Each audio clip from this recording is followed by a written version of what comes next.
Global Typhoon, Chairman TV. Weather update.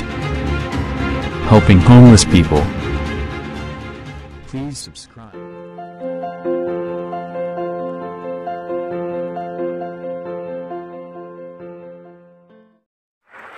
Magandang araw po. Ito po ang latest update natin para sa lagay ng panahon ngayong February 8, 2025. Patuloy pa rin pong umiiral sa ating bansa yung Northeast Monsoon o yung amihan. Apektado po niyan yung parte pa rin ng Luzon kasama po ang Metro Manila. Habang ang shearline naman ay apektado po niyan ng Bicol Region, Calabarzon, kasama rin po ang ilang bahagi ng Visayas at asahan nga po natin na makakaranas po tayo ng mga pag-ulan. At maging dito nga po sa may parte naman ng Mindanao, apektado naman po yan ng easterlies o yung mainit na hangin na nanggagaling sa dagat Pasipiko. Ayon nga po sa ating advanced weather forecast, asahan nga natin sa mga susunod pang araw ay makakaranas po tayo ng mga pagulan, lalo na yung gitnang bahagi ng ating bansa. At iba yung pag-iingat nga po sa ating mga kababayan dahil nga po sa amihan o yung malamig na hangin ay uso nga po yung mga karamdaman ngayon, lalong-lalo na yung ubo at sipon. Kaya sana po yung ating mga kababayan ay mag-take ng mga vitamins para po iwas sa mga sakit. Dito naman po sa ating rain map animation, expected nga po natin, no?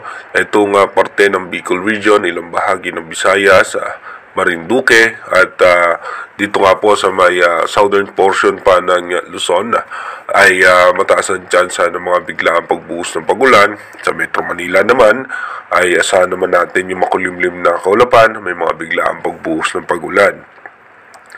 Ganoon din po sa may parte ng ilang bahagi ng Palawan, may mga tsansa po yan ng pag-ulan. Pagdating naman po mamayang alas 5 ng hapon, expected pa rin po natin na mataas ang tsansa ng pag-ulan sa Mindoro Provinces, Marinduque, Romblon, dito po sa may Bicol Region, Pulido Island, Quezon, dito po sa may Bulacan, sa may parte po ng Infanta Quezon at dito po sa eastern section ng Central Luzon and Northern Luzon.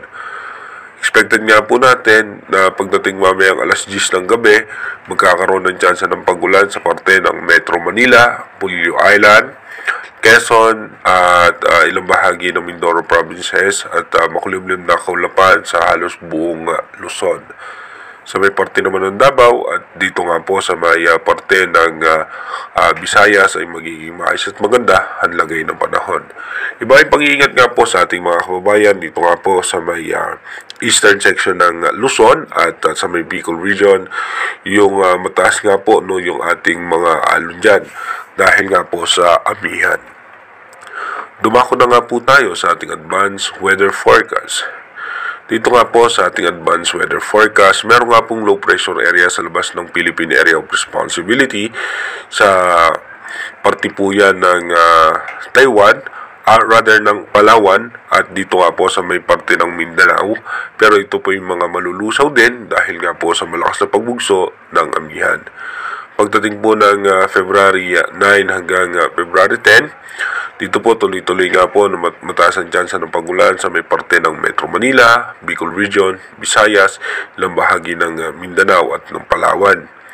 By February 11 hanggang February 12, expected nga po natin dahan-dahan naman na ninipis yung mga kaulapan na magdudulot ng mga mahina at katamtamang pagulan na lamang. At pagdating ng February 13 hanggang February 14, mataas po ang tsansa ng pagulan dito nga po sa may parte ng Visayas, Bicol Region at ilang bahagi ng Mindanao. Pagdating naman po ng February 15, mataas ang tsansa ng pagulan sa may parte ng Luzon hanggang sa parte ng Bicol Region at ilang bahagi ng Visayas.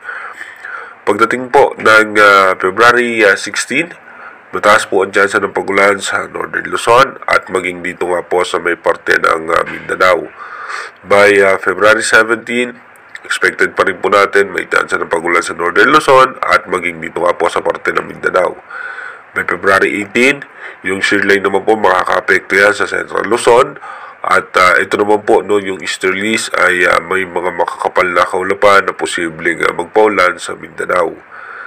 By February 19, yung shear line pa rin po, magpapaulan po yan sa Central Luzon. By February 20 hanggang 21, expected nga po natin ay tuloy-tuloy pa rin mataas ang tsansa ng pagulan sa eastern section ng ating bansa. By February 22, sabay parte naman po muli ng Bicol Region, Visayas at ng Palawan ay apektado po yan ng shear line. Sa ngayon nga po, wala naman po tayong posibleng bagyo na i-monitor na direktang makaka-apekto sa ating bansa. Pero again, inuulit ko po yung ating advanced weather forecast is possible scenario pa lamang po yan at malaki pa rin po ang tsansa na magbago po lahat yan. Kaya manatili po tayong nakatutok sa ating advanced weather forecast para malaman natin yung mga posibleng sama ng panahon na makaka-apekto sa ating bansa. Mag-iingat po tayo palagi. God bless po sa ating lahat.